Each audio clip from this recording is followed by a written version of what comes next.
भगवान थोड़ी ना कहेगा कि तू मेरे पास में आए तो मेरे चरण की रज लेकर जा।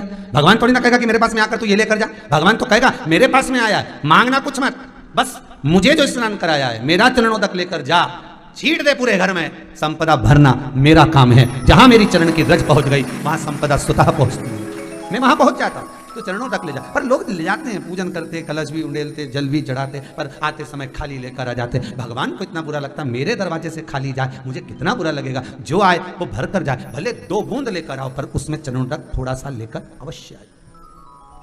हमारी माताएं बड़ी प्रेम से कहती हैं, आप लोगों के मन में भी ये बात जरूर होगा, जितने लोग टीवी पर कथा सुन रहे हो, फेसबुक पर श्रवण कर रहे हो, आपने भी सुना होगा, घर की जो माताएं होती हैं, कभी भी घर का रसोई, घर का बर्तन जिसमें सब्जी बनाई है, 50 लोग अगर जिम में आ रहे हैं और कह दिया आज का निमंत्रण है, 50 लोगों का पार्टी है, ये है वो है, सुहागिल है या ब्राह्मण भोज है, तो वो जो खीर का पात्र होगा, जो बर्तन होगा, जो सब्जी का पात्र होगा, माँ उसको खाली जल्दी नहीं करती है। भले उसमें सब्जी थोड़ी ना थोड़ी पड़ी रहने देगी, जब तक सब जिम कर नहीं चले जाएंगे तब तक उसमें पटक कर रखेगी। क्यों? क्योंकि उसमें उसकी बरकत है। उसी तरह जल चढ़ाने के बाद हम जब लेकर आते हैं पात्र के अंदर, ये उसमें उसकी बरकत है।